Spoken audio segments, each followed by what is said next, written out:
Alright, so here we go with the Waffenträger auf Pzkpfw IV. It's basically the Panzer IV hull with, well, this added, this turret majigger. Now, I'm using the 150mm gun. The other option for this tank is the 128mm gun, which is also a pretty darn good option for this tank. I'd say try both of them. The 128 is more like a sniper gun, while the 150 is more the herp gun with high alpha and low reload. You're gonna see a situation later on where I don't reload the gun in time to actually deal damage. If you're questioning why I'm not currently not moving, still loading into the game crashed up on me. Always good to happen. As a tier 9 tank, there's almost zero armor in this. So again, it's a glass cannon, obviously, like all of them are. 1,600 hit points will keep you alive for a while, but you really want to stay out of harm's way in this. 30 shells on the 150mm gun is darn decent. Can't really complain about that. And speed and mobility are good too. Like, as you can see, look at how it moves. Turning speed is pretty darn nice. You can keep most mediums from outrunning you with this or circling you to death. Speed, also pretty nice. Yeah, I'm running down the hill a little bit, so obviously it's kind of easy to get it on speed. But you quickly get up to 20-25 km/h when starting up the engine, so that's really a good plus there. It's quite maneuverable tank. But of course, the downside of it is the low armor. Like the front shield, the turret shield that is, can be easily penetrated. For some reason, the free camera doesn't work. I can't zoom in and out. No, can I? No. Ah, camera, why you do this? Anyway, hull armor don't rely on anything like that. Camo is alright, pretty darn decent. Can't really just hide, like in these bushes are pretty invisible up to, I'd say like 80 meters maybe. Don't shoot me down on it. Might actually be a little bit less. And the free camera is really bugging out on me. Thanks, Wargaming. Better not fix the replays anytime soon. Now, it is basically the same playstyle as all the other Waffenträger line tanks. I can't even zoom in now. Now I have to do it myself. Here you can see I'm currently targeting a tank. There we go. Hitting him hard. Hitting him pretty good there. Obviously heat. Oh no. Now I'm stuck in here. Are you kidding me? Alright, let's keep it like this then. There's a good example for shell velocity. Shell velocity on the 150mm gun is really slow. Gotta adjust to that. Otherwise, you won't have much fun with this, unless you use the 128. Oh yeah, I want to keep it like this. So, what else is there to say? Well, yeah, like I said, the playstyle is pretty much the usual Waffenträger line playstyle.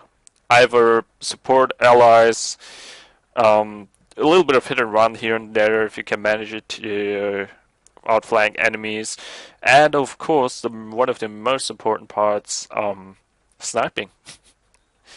Now, the 150mm gun is not really a sniper gun, but you can still manage it. I mean, it's basically just a matter of adjusting to the shell velocity, and then you'll be easily able to do that. Now, as you can see, I'm missing the T-57 here really badly.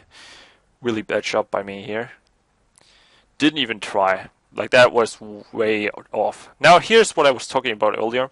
I'm reloading an HE shell to deal the most damage I can, because I'm pretty sure I'm gonna get spotted as I try to hit this guy.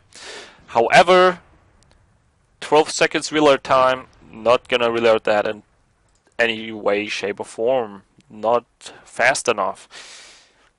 So you gotta watch out what you learn. Loading a heat here again, because I don't know what tank I will face in the next future. And that's basically it. That's the Waffenträger Pzkpfw IV. You want to watch out. Why am I even... This is basically what I say about every Waffenträger tank, because they're all the same. They have no armor, so you want to watch out for artillery. You don't want to be seen. It's all the same. All the same. Even the equipment-wise, they're all tank destroyers. I mean, I use standardized equipment on my tank destroyers, unless it's something like the T-95. So that's a binoc, that's a camonet, and that's a rammer. And for autoloaders, agility. Because I always use them like that. Well, maybe on the FOF 155, I think I'm using a toolbox, because I like using it up front, and you need to get these 3 shots in, and they need to hit. So toolbox can be pretty nice if you get tracked. But these are glass cannons, snipers, or supporters. They don't do anything else. That the free camera doesn't work is really bad at the moment. Oh, here we go. Trying to shoot the hole here. I didn't aim for the turret because I wanted to try hitting the hole. And I hit the tracks, and the tracks just absorb the damage. Urgh. So you might want to go for the hole at certain... for the turret at certain tanks like Waffenträger maybe. Now I'm coming up around here, getting on a sniper position to support anyone who tries to get into their base. Haven't really done a lot of damage yet, but that's gonna change anytime soon now. Yeah, well, it's basically as rear armor, there is none. Side armor, there is none. Front armor, there is a little bit. Maybe a scout tank with the 75mm might bounce once or twice. And then he'll start shooting your turret and you're dead. I'm serious. Imagine the VK2801 shooting you with the howitzer up front, you're dead. Now here's a good example how not to do it. I'm perfectly fine here in my bush, sniping with my cabinet up. This VT100, imagine what will happen anytime soon. He's standing there with his 3% health in the middle of nowhere on a field.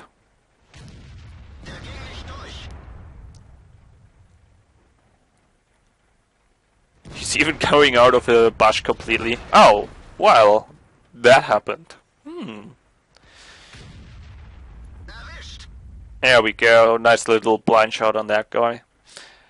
As I mentioned before, these tanks are supposed to stay in cover all the time. You don't ever want to be spotted. It's just something I don't really like, honestly, because if you don't have armor, you're limiting yourself in a battle. You can only do certain things with this, and this is not a tier 3 match like with the Martyr 2. Martyr 2 doesn't have any armor either, but it's a tier 3 tank with so much camo that a KV1 will have to come up to it to around 70, well, let's say 100 meters. A well-equipped KV1 needs to be at 150 meters while you're shooting him to spot you. That's insane. But that's not gonna happen in tier 10 or tier 9. So the use of the Waffenträgers is kinda limited. But I expect to be having a lot of fun with these tanks, like boomstick guns, basically boomstick tanks. Just have a lot of fun just wrecking people. And then you die, if you're not careful enough. I'm taking a little flanking maneuver here. I'm worrying about the Badger. He might still be in our base, trying to come back and support the base defense. But still, someone has to flank this T-95.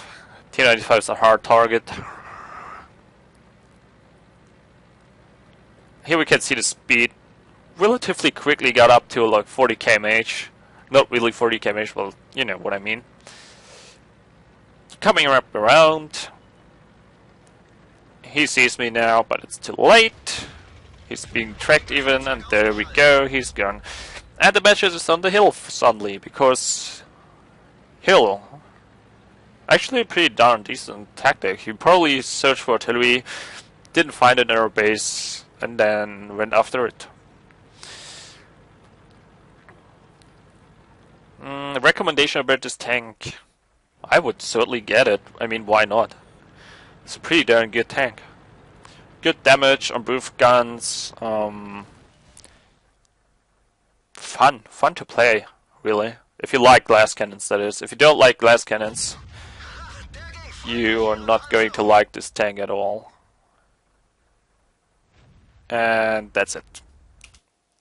Now, and I'm stuck in sniper view now. Cool.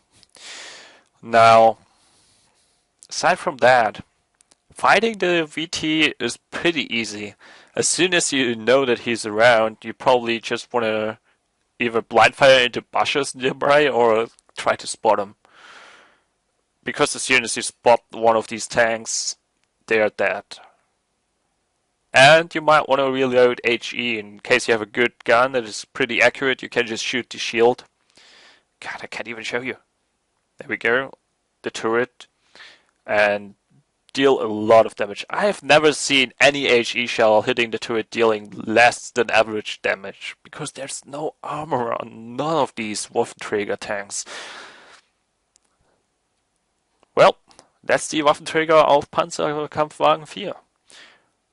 I like it. See you next time.